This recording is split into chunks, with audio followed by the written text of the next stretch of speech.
Kenapa kita nak melawan Anwar Ibrahim? Kerana selepas bertukarnya kerajaan, tentu kita ada kemarahan rakyat pada tahun 2018. Dia tukarnya kerajaan disebabkan pada itu rakyat mahukan sesuatu yang baru. Dan time tu pembangkang sangat menjalankan fungsi tugas dengan baik. Dan so naiklah PK, ada Pakatan Rakyat apa? PKR apa semua kan. Lepas tu bila orang dah bagi kuasa, Anwar macam biasalah time dia punya pilihan raya. Dia belum jadi Perdana Menteri. Belum lah kan. Tapi dalam fasa itu sampailah 2022 dia naik jadi Perdana Menteri. Dia punya manifesto adalah macam-macam lah kan. Nak tangkap Azam Baki lah, anak Melayu, anak Cina semua tu, anak dia lah apa semua. Tapi bila yang paling terkesan dengan saya adalah dulu dia kata kalau dia jadi Perdana Menteri, kita tidak akan bekerjasama dengan perasuah orang korup dan sebagainya.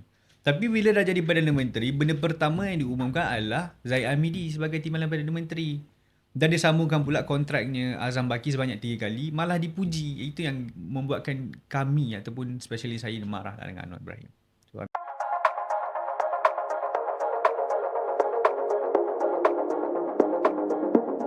Assalamualaikum warahmatullahi wabarakatuh. Selamat sejahtera, salam perjuangan. Kita bertemu lagi dalam podcast HD dari Jalan Pahang. Kita cukup bertuah kerana podcast kita pada kali ini akan telah masuk ke harakah catatan kali yang ke-3000 guys. Boleh nampak? Harap nampak boleh adjust lagi saya nampak ataupun masukkan layout harakah fresh fun page. Harakah ke-3000, tajuk dia diesel naik rakyat tercekik, tapi kita tak nak bercakap lah isu diesel ni. Kita biarkan Sam Jalil dan kawan-kawannya bercakap isu diesel ni. Kita nak bercakap isu yang sebenarnya cukup menarik sebenarnya, yang kita bawakan tokoh anak muda yang telah bergelumang dalam proses untuk menaikkan ataupun menurunkan ataupun menaikkan pun boleh juga, menaikkan nama Azam Baki ataupun menurunkan Azam Baki itu sendiri. Tajuk kita ialah Turun Azam Baki.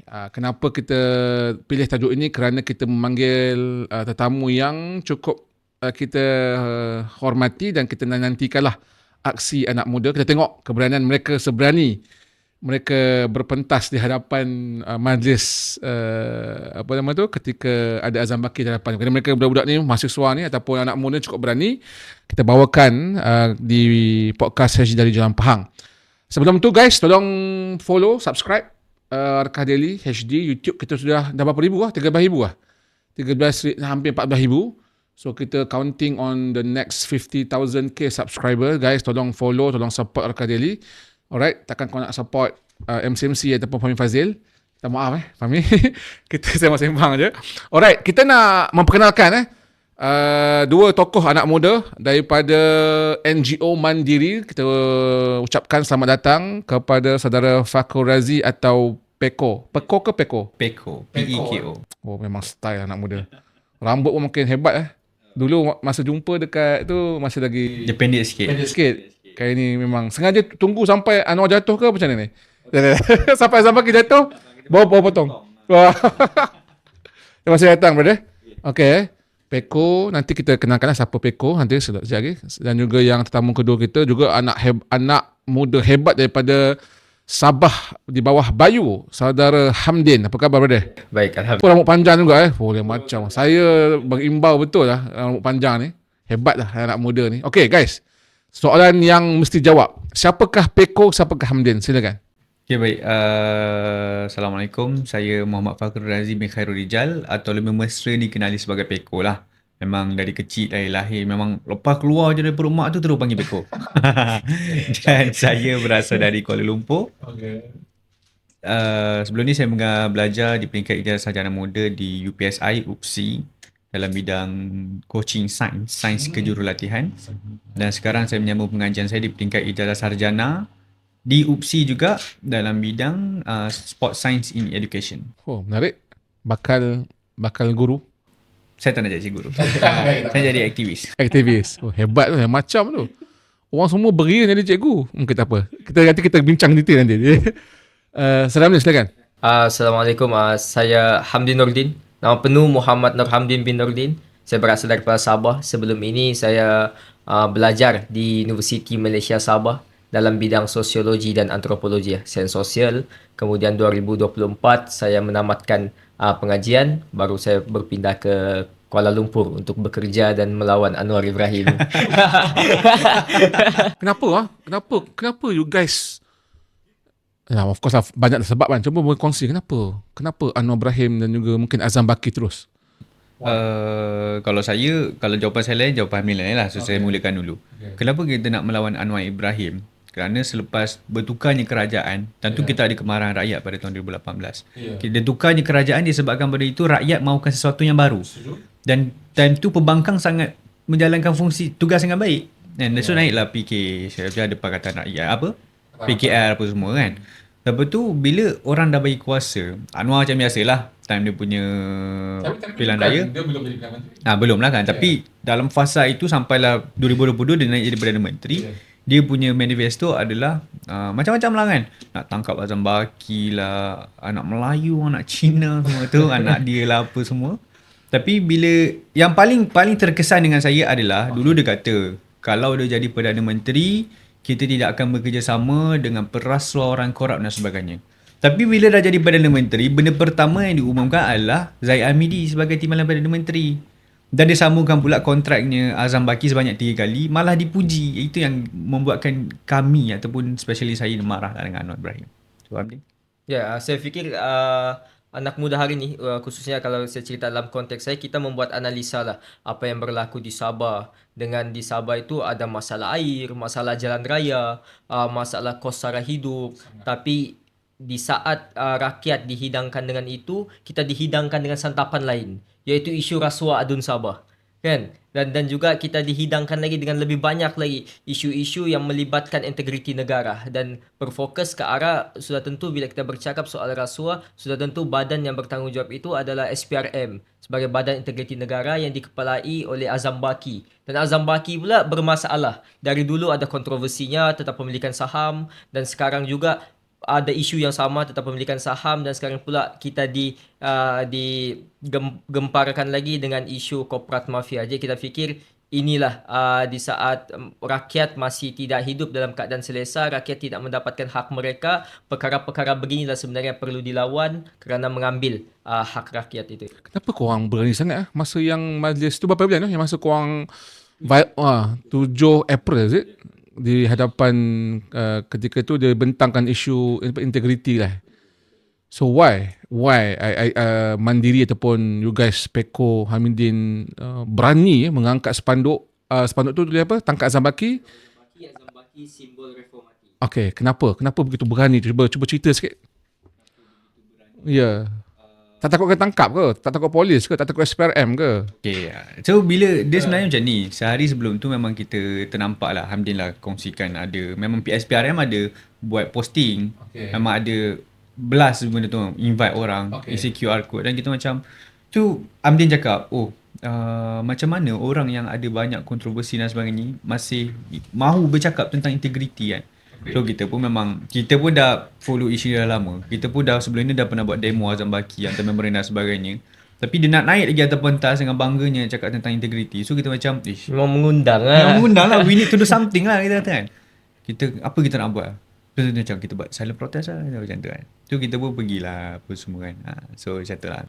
Asasnya tu memang nak buat silent protest lah. Ya, betul. Okay.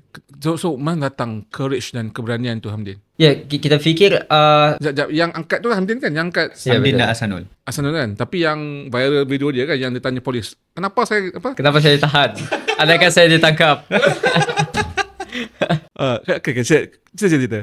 Sudah tentu bila sebut tentang aksi, itu bukan berkaitan tentang 7 April semata-mata, tapi ini adalah rentetan daripada kemarahan kita, kekecewaan kita. Kita sudah buat sidang media, kita sudah serah memorandum, kita sudah buat himpunan, tapi kerajaan yang ada hari ini seolah-olah peka. Dan kalau kita ikutkan kan lagi tentang isu Azam Baki ini, bagaimana usul untuk membahaskan isu Azam Baki ditolak dalam parlimen.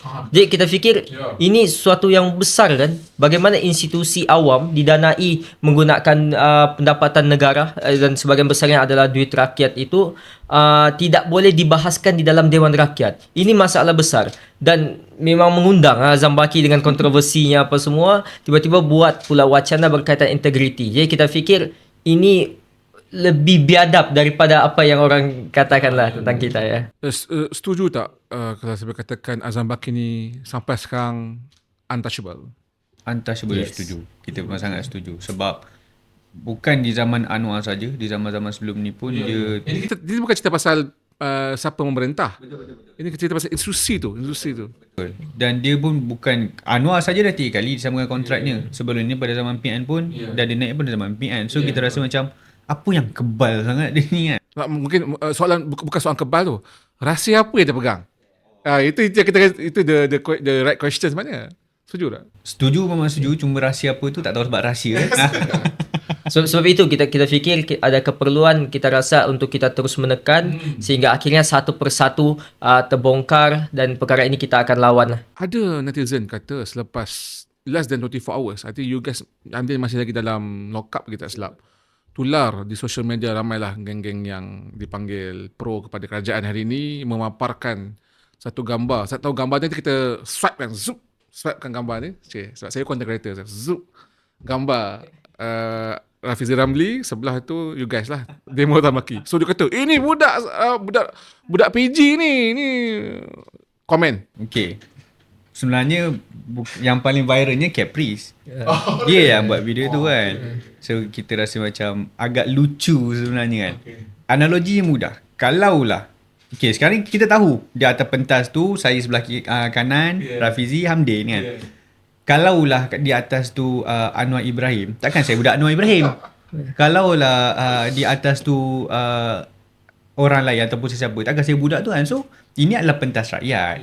Dan Rafizi Ramli pun adalah seorang rakyat. So sesiapa saja yang nak bersama dengan kita mengalukan. Dan saya berdiri di situ bukan tak Rafizi je. Saya dengan Hamdin ramai lagi speaker, kita dah diri situ lama dah. Dari yang dikenal dan tidak dikenali speakernya kita di sana. Kita diri je kat situ. Betul. Cuma satu mungkin saya mau tambah sedikit ya. Berkaitan himpunan itu, ini bila kita menggerakkan himpunan, kita bergerak berdasarkan isu. Dan isunya adalah isu besar, isu integriti, dan kita terbuka untuk semua bersama dalam kempen kita. Kalaulah Anwar Ibrahim tiba-tiba kontak, bolehkah saya nak berucap sebab saya rasa integriti negara sekarang sudah melemah, kita bagi. Kalau Anwar Ibrahim mahu menyokong gerakan turun tangkap Azam Baki, kita benarkan. Actually kita, to be fair dengan apa yang gerakan menurunkan Azam Baki ni, ketika PN memerintah, ingat tak yang the first kan diorang kan Anwar lah ketika dia pakai mask, ingat tak yang gambar belakang tu. Ya, I think sebenarnya bukan benda yang sebenarnya nak sebut diorang ni adalah budak Anwar Ibrahim sebenarnya.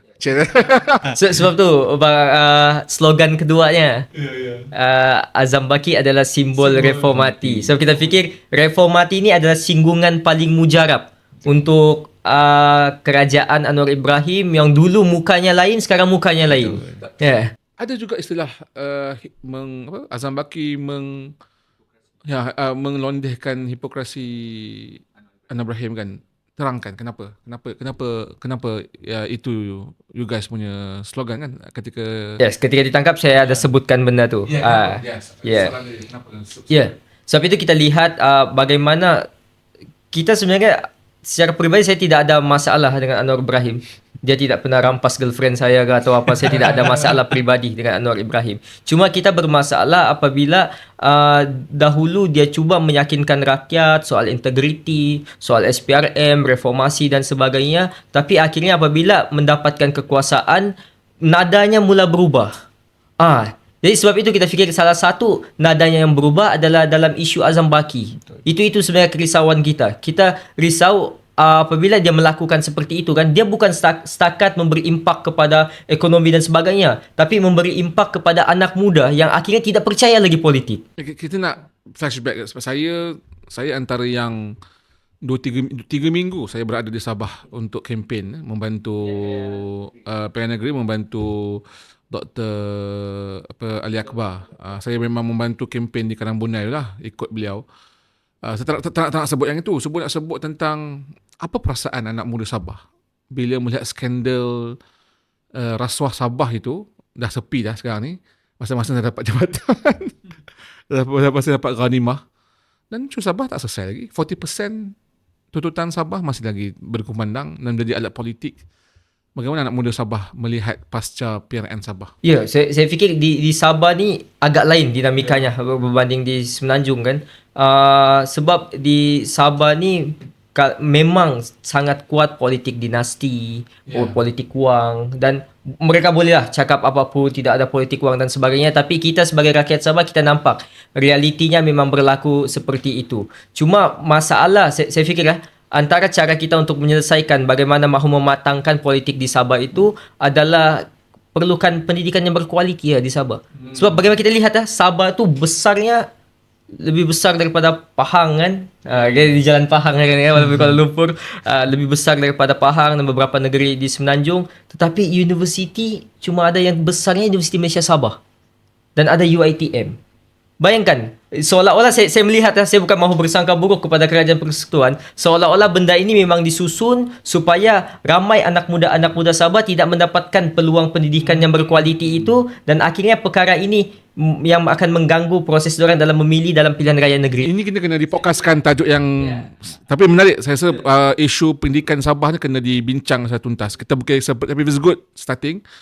Sebab saya nampak benda tu. Saya nampak yalah, bila rakyat makin bijak, rakyat makin ke depan berani, di situ akan ada timbullah ketakutan para pemerintah yang banyak melakukan onar lah. Saya nampak itu berlaku depan mata kita, which is, dan apa yang berlaku selamba je mereka hidup macam biasa, tidak ada apa-apa. Saya tak ada apa-apa. Asal pendakwaan pun tak semua sebenarnya. Yang dua je kan, which is itu agak sedih lah kan. Jadi okay, kita nak balik kepada apa yang you guys daripada Mandiri kan. So boleh cerita sikit apa yang sedang berlaku, kenapa rentetan selepas daripada peristiwa 7 April baru-baru ni, and then yang latest di Penang. So boleh cerita sikit apa yang sedang berlaku dan apa you guys nak way forward selepas ni.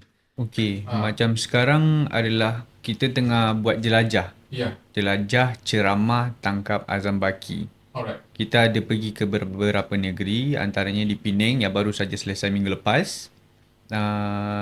Minggu ni hari Jumaat kita akan buat di Kelantan. 17 hari bulan, 18 hari bulan kita buat di Johor Bahru.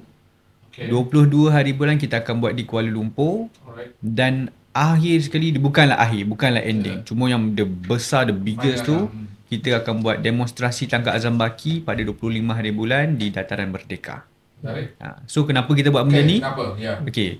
Pertama, jelajah ini adalah satu benda yang penting. Sebab macam kalau kita hanya sekadar buat demo, kalau kita hanya sekadar buat silent protest, ada setengah rakyat faham. Kalau kita tengok komen, ada yang sokong, ada yang kata huru-hara lah korang dia merosakkan negara. Tapi sebenarnya kita nak memberitahu kepada rakyat ini adalah satu situasi yang sangat kritikal. That's why kita buat jelajah, supaya kita boleh terangkan kenapa kita perlu tangkap Azam Baki, apa salah Azam Baki, kenapa Anwar perlu bertanggungjawab, kenapa itu dan kita beritahu tuntutan kita. Antara tuntutan kita adalah pertama adalah RCI, siasatan diraja. Sebab macam tadi kita kata, apa rahsia Azam Baki, kita tak tahu kan. So mungkin siasatan diraja boleh pecahkan rahsia tu. Yang kedua adalah kita menuntut Azam Baki ditangkap dan reformasi SPRM. Itu tuntutan kedua kita. Dan ketiga adalah kita minta supaya sesiapa saja yang bersuara jangan ditangkap. Bagaimana kita bertiga lah, saya, Hamdi, Hasanul, kita bersuara, kita nak mengatakan yang Azam Baki ini korup, Azam Baki ini teruk dan sebagainya.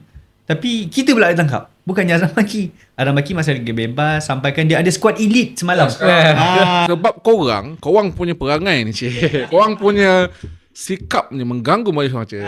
Menyebabkan mereka terpaksa keluar duit kerajaan, duit rakyat untuk upah squad elite untuk menjaga keselamatan Azam Baki. Komen sikit. Ya, saya fikir ini merugikan duit rakyat lah dan tidak perlulah. Dan saya rasa rakyat pun kena faham apa yang kita lakukan. Kita ini rakyat kecil, kita tidak ada apa-apa kuasa ataupun jawatan. Apa yang kita lakukan itu tidak akan mempengaruhi negara. Tapi Azam Baki ini sosok yang berkuasa, apa-apa keputusan yang dilakukan sudah tentu akan mempengaruhi pengaruh yang besar terhadap negara lah. Apa yang kita boleh buat selain daripada apa yang kita nak supaya rakyat faham betapa serius lagi isu Azam Baki ni?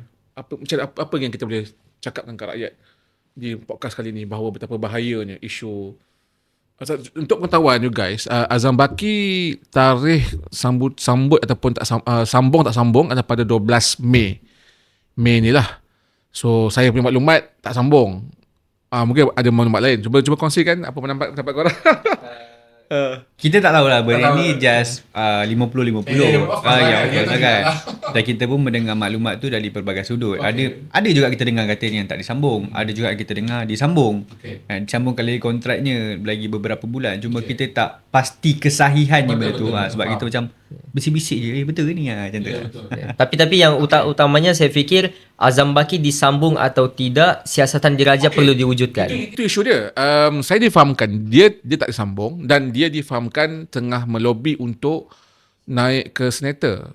Apa pendapat korang kalau sosok begini diberikan peluang senator pula dan kemungkinan tak selesai isu untuk RCI ni, mungkin dilupakan saja. So pendapat Peko macam mana? Okay, bila kalau dia naik senator, kita akan lagi agresif. Doesn't matter apalah sekalipun, kita akan tetap melawan. Tapi kita perlu sedar, bila kita bercakap bila dia naik menjadi senator, peluang untuk tangkap dia tu kurang sebenarnya salah. Macam apa kita tahu dulu pada tahun 2015 adanya gerakan tangkap Azam Baki. Najib. Tangkap Najib. Azam Baki, takkan Najib, sorry. Terlalu tenggang-ngang tangkap Azam Baki ni. Fokus Azam Baki lah dia. Asa bangun-bangun pagi tu Azam Baki. Macam 2015 ada gerakan tangkap Najib. Dan tentu memang ada orang cakap, mana mungkin Najib ditangkap? Najib tu Perdana Menteri. Tapi cuba kita tengok sekarang, di manakah Najib? Najib berada di dalam penjara. So maksudnya di sini, demonstrasi ke apa pun jabatan dia sekali, ini adalah satu proses untuk menuntut keadilan. Dia bukannya hari kita minta terus esok ditangkap, tidak. Sebab ini adalah satu proses pembelajaran. Betul. Kita memberitahu rakyat, menimbulkan kemahan rakyat sampai rakyat sedar, menuntut orang itu perlu ditangkap. Komen, cuba berikan pandangan anda, Hamdin, bahawa you guys nak beria tukang Azam Baki. Ada orang kata kalau Azam Baki turun akan ada Azam Baki 2.0, 3.0. Jika struktur dan struktur asas pelantikan SPRM dan sebagainya itu tidak diselesaikan, tidak diberikan penambahbaikan lah, reformasi lah. Pendapat Hamdin? Ya, sebab tu saya fikir kempen Azam Baki ini bukan semata-mata tentang sosok Azam Baki itu. Kita tidak ada masalah peribadi dengan dia. Cuma ini adalah masalah integriti, masalah institusi. Sebab itu saya katakan bahawa Azam Baki ditangkap atau tidak, diteruskan, dilanjutkan ataupun tidak dilanjutkan, dia perlu disiasat. Azam Baki dilanjutkan atau tidak dilanjutkan, kita memerlukan RCI ditubuhkan untuk menyiasat isu korporat mafia. Azam Baki dilanjutkan atau tidak dilanjutkan, kita memerlukan proses pemilihan yang lebih reforma, yang berselaras dengan prinsip reformasi kan. Kita tidak mahu lagi Azam Baki diturunkan tapi still Anwar yang melantik, yang memilih. Tapi itulah dia punya aturan dia. Anwar yang akan nanti akan memberi nasihat. Betul. Sebab itu antara yang kita mintakan adalah pemilihan Suruhanjaya Ketua SPRM ini melalui Parlimen. Wujudkan jawatan kuasa khas. Libatkan kerajaan, pembangkang, semua ahli Parlimen untuk bersama-sama. Ya. Sebab kalau Anwar mempunyai kuasa juga, ataupun yang melantik itu, minta maaf yang melantik itu Agong. Cuma Anwar, kadang dia orang kata bukan Agong. Betul lah, kita tahu Agong akan lantik. Tapi yang memberi nasihat itu Anwar ni Mamat ni. So risau pula aku dia. Sebab orang tak faham, orang kata tak, itu betul lah. Contoh Agong, memanglah Agong bertitah tu, Agong bertitah, tapi yang membuat kertas tu ialah kerajaan. Mereka tahu tak tahu ni. So rakyat ramai yang yalah, benda tu demokrasi style kita. Okey Peko, kita dah nak penghujung ni. Cuma tak kan. Tak terasa. Tapi sedap lah sembang kan. Sebab sembang anak muda ni terasa. Guys, apa pendapat korang tentang situasi mahasiswa? Okey. Mahasiswa, kita cerita pasal mahasiswa. Adakah mahasiswa hari ini, sebab Anwar ialah sosok idola mahasiswa era 70-an, 80-an ketika kebangkitan Islam melalui ABIM. Beliau adalah sosoknya yang berdegar-degar isu islah mastata'tum, macam-macam lah istilah-istilah Arab yang dibangkitkan. Beliau antara orang yang ke depan lah. Tetapi hari ini mahasiswa dalam isu Azam Baki kan, bagaimana nak menjentik semangat anak muda mahasiswa di kampus supaya mereka kebersamaan untuk memahami dan nadi bahawa isu yang korang bawa ni adalah isu bersama, bukan isu mandiri, bukan isu pembangkang, bukan isu setengah pihak. Okay, baik. Jawapan saya dengan jawapan ni mungkin berbeza lah. Jadi saya tidak pernah menafikan pada zaman reformasi dulu sehinggalah sekarang memang ada ramai orang yang macam bila dengar Anwar bercakap macam dia ni lah the next ini dia. Betul. Saya antaranya orangnya yang menyokong kuat Anwar.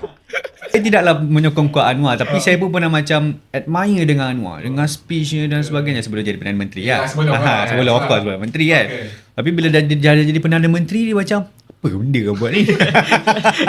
Dia macam tu tau. So kepada mahasiswa saya tak menyalahkan kepada mereka. Ya. Mereka nak sokong siapa, nak suka siapa itu terpulang. Tetapi janganlah kita memportraykan pada satu sosok. Sebab contoh, ramai orang mengidolakan Anwar. Even zaman sekarang ni ramai mahasiswa yang macam Anwar. Lepas Anwar siapa? Itu bukan soalnya. Betul. Siapa pun yang naik, yang salah tetap kita lawan. Ya, So betul. janganlah kita mengidolakan sosok itu. Sepatutnya kita lihat apa yang dia nak bawakan, apa yang dia perjuangkan. Itu sepatutnya yang betul. But kalau kita hanya mengidolakan sesuatu sosok ataupun entiti, pada akhirnya bila macam Anwar buat silap, kita akan menghalalkan cara itu. Kita tengok sekarang ramai komen kan, Anwar itu, Anwar ini, Anwar tak buat silap. Hakikatnya dia banyak buat kesilapan. Berapa banyak janji-janji yang dia lontarkan dulu, akhirnya dia tak lunaskan. Jawapan apa? Dia munafik. Ya Allah. Anwar tak dah sebut. Bahaya. Tapi viral tu video ni tu. Aku tangkap budak dia berani. Okay. Silakan Nurdin. Ya, saya fikir untuk mahasiswa satu perkara yang difahamkan kenapa mahasiswa perlu bergerak mengangkat isu-isu nasional, isu-isu berkepentingan awam dan sebagainya. Yang pertama kena difahamkan universiti itu sendiri dibina atas subsidi masyarakat. Daripada subsidi kerajaan. Duit kerajaan wang rakyat. Untuk membina universiti dan subsidi yuran kepada mahasiswa untuk belajar di sana. Dan inilah bagaimana kita menggunakan pendidikan yang kita dididik dalam universiti itu, bagaimana ilmu itu diajarkan kepada kita dan bagaimana kita menyalurkan semula ilmu itu kepada masyarakat. Nah, bagaimana masyarakat menampung kehidupan kita dalam universiti dan kita menggunakan ilmu kita untuk menampung masyarakat semula. Jadi, sebab itu saya fikir mahasiswa perlu ada analisanya sendiri. Apabila suatu isu berlaku, dilihatkan, dianalisakan tajamnya ke mana, tumpulnya ke mana. Adakah dia pro kepada kerajaan, pro kepada orang-orang kaya, ataupun suatu isu itu menindas atau menekan orang-orang miskin. Jadi apabila rakyat banyak yang tertindas melalui satu isu, sebab itu mahasiswa dengan keupayaan mereka, kaum-kaum terpelajar, perlulah ke depan untuk melawanlah, untuk bersuara tentang isu yang mereka tidak selesaikan. Komen tentang sikit lah sebab kita hantar nak habis ni. Saya cuba habis dalam 10 minit lah lebih kurang. Tentang suasana politik mutakhir. Orang bercakap sikit. Yang terbaru, seorang wanita ditangkap di Kuantan kerana mengeluarkan konten VTT mengkritik, kan. So beliau ditangkap dan berada di Nawangnya, kabarnya dilepaskan hari ni. Saya tak tahu dah lepas ke tak. Isu dia ialah beliau buat konten VTT. Zaman social media, is the way kita express our thoughts. Dan ramai, mahasiswa pun ramai social media. So social media dah jadi satu alat powerful tools untuk kita mengkritik kerajaan atau menyokong kerajaan pun ya juga. Tapi isu dia ialah tindakan yang oppress tu terlalu ketara kepada mereka yang menentang lah. Kalau sokong Anwar tak pernah akan tangkap maksudnya. Biasanya kan tak ada yang puji Anwar, kena tangkap, tak ada lah. Okay. Isu dia adalah, apa pendapat you guys tentang the way the government, cara government menguruskan persepsi, menguruskan perbezaan pandangan dan menjadikan institusi institusi kerajaan ni sebagai alat lah untuk oppress. Pendapat Mopeko. Okay, pendapat saya sering menyebut tentang manifesto Kerajaan Madani sekarang. Kan? Saya supaya Tok Madani ni sedar. Saya nak itu je sebenarnya. Tok Madani menarik tu. Kita kena tahu. Bukan ceplos Kalau kita kena tahu, sebelumnya Kerajaan Madani menjadi kerajaan, dia sering mengatakan bahawa ini adalah hak kebebasan bersuara. Kalau saya jadi bapa ni sebagai bapa dia sebut, dia kata dia menjaminkan benda tu, hak kebebasan bersuara. Dan apa Anwar sendiri sebut, saya pernah dipenjara, saya pernah dihina, dan kita tahu rasa tu. Kalau saya jadi Perdana Menteri, kritiklah saya. Okey. Dan bila jadi Perdana Menteri, orang kritik sikit terasa, orang geletik sikit geli. Itu tak sepatutnya berlaku lah, sebab ini adalah hak kebebasan bersuara yang perkayaan yang dilindung dalam perlembagaan dan sebagainya. Dan memang sememangnya kita tengok kalau nak sesebuah kerajaan tu nak berfungsi dengan baik, kritikan itu memang perlu. Sepatutnya Anwar selaku ketua negara, bapa negara yang di Malaysia ni, patutnya kena bersifat terbuka. Terimalah kritikan tu walaupun ada banyak kritikan. Kan? It doesn't matter lah apa sekalipun orang tu kritik, dia kena ambil, dia kena improve. Itu pandangan saya lah. Gitu kan? Ya, saya agak risau dengan situasi semasa negara kita ni. Sebab kebiasaan kalau kita lihat lah, saya cuba lihat semula, recap semula apa yang berlaku ketika Anwar mula-mula menjadi Perdana Menteri. Kita rasa sewaktu itu ada ruang kebebasan bersuara. Tetapi semakin lama penghujung ini semakin sempit kebebasan bersuara. Bagaimana kawan-kawan mahasiswa kena atas-hasutan di zaman Anwar Ibrahim. Bagaimana kawan-kawan mahasiswa tidur lokap di zaman Anwar Ibrahim. Bagaimana saya melihat isu yang wanita ditahan itu menggunakan atas-hasutan juga. Dan saya melihat video itu sendiri tidak ada apa-apa bentuk hasutan, tidak ada apa-apa berbau fitnah. Dia cuma menyampaikan pandangannya, dia tidak bersetuju, dia minta kalau Anwar begini jadilah ketua pembangkang. Kan? Saya melihat tidak ada masalah. Dan kebiasaan, kenapa saya katakan saya ada kerisauan terhadap dinamika politik sekarang ini? Sebab kebiasaannya kerajaan yang melakukan ini daripada terbuka kepada sempit ruang kebebasannya adalah kerajaan yang takut terdedah skandalnya. Jadi saya risau itu sebenarnya. Apa sebenarnya? Itu kita tidak tahu. Saya risau itu sebenarnya. Ada sesuatu di sebalik semua ni. Jadi sebab itu anak muda kena stay firm, kekalkan stamina. Ada apa-apa berlaku kita lawan. Setuju. Kalau nak tahu skandal, kena jatuhkan kerajaan ni lah. Kalau nak tahu lah. Saya tak kata jatuh. Risau ni. Kan aku pula akan tangkap ni. Kalau. Kita boleh probability kan. Okay. Last, the not least, the last minute ni. Apa nasihat Peko dan juga Hamdin kepada seluruh yang menonton agar mendukung himpunan 25 April final 25 April ni himpun turun azam baki. Silakan. Baik. Kepada semua rakyat Malaysia, kita faham. Masing-masing ada cara berfikirnya masing-masing. Nak kata kami buat huru hara ke, itu semua terpulang. Nak kata kita biadab pun saya tak ada masalah. Tapi di sini kita ada buat jelajah. Kita ada buat jelajah ceramah tangkap azam baki. Minggu lepas telah berlangsung di Pulau Pinang. Dan insyaAllah minggu ni pada mereka yang berada di Pantai Timur, khususnya di Kelantan, kita adakan jelajah ceramah kita di Kelantan pada 17 hari bulan, hari Jumaat, jam 9. Pada 18 hari bulan buat kawan-kawan di selatan khususnya di Johor Bahru boleh turun di sana pada 18 hari bulan. Dan kalau yang tak sempat untuk datang ke Kelantan atau Johor, kita ada di Kuala Lumpur pada 22 hari bulan di Kuala Lumpur Selangor Chinese Assembly Hall. Tapi kalau tak sempat juga nak datang di ceramah di KL, kita ayolah sama-sama kita turun demonstrasi tangkap azam baki pada 25 hari bulan di Dataran Merdeka. Kalau tak dapat nak join sekalipun, sebarkanlah poster-poster ni kerana ini adalah isu yang kritikal.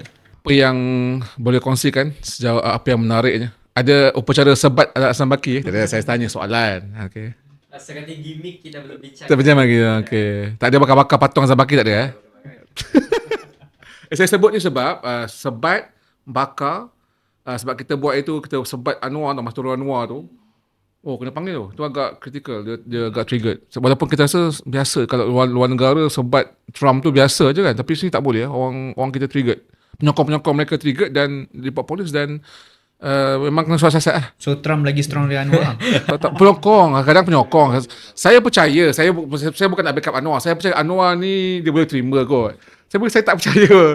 Ceplos, orang sekeliling yang lembut ni kan. Dia memang jenis lembut. Jenis bukan yang berjuang semua dah keluar dah. Yang berjuang kau-kau ni semua Ezam, Cikgu Bat, siapa lagi semua dah lawan dia balik. Maksudnya yang keliling ni orang macam Kamil Munim, siapa-siapa. Aku sebut nama risau pula.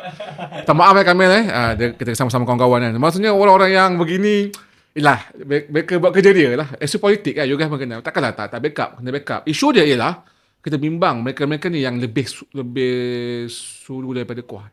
Lebih kuat habis dulu. Maksudnya mereka ni yang overreact semata-mata nak please tuan. Faham tak? You jawatan you isu politik ataupun you sekeliling isu politik, you nak tunjuk you bekerja you ni, you please the boss like report polis lah. Report polis Hamdin, report polis Peko, padahal Anwar tak tahu apa-apa pun. Mungkin lah aku rasa lah. Kan? Itu yang masalah kita ni. Jadi janganlah macam tu buat kerja menjatuhkan Anwar ni. Sebenarnya diorang ni menjatuhkan Anwar lebih cepat. Kan? Kita ni bercakap benda-benda ni benda-benda yang terlalu orang kata orang biasa nampak memang ni betul. Tapi bila kita dilaporkan tindakan kita tu, itu lagi menambahkan orang kata minyak. Diorang tak sedar ni. Dia ingat dia boleh please the boss. Faham tak? You guys faham tak?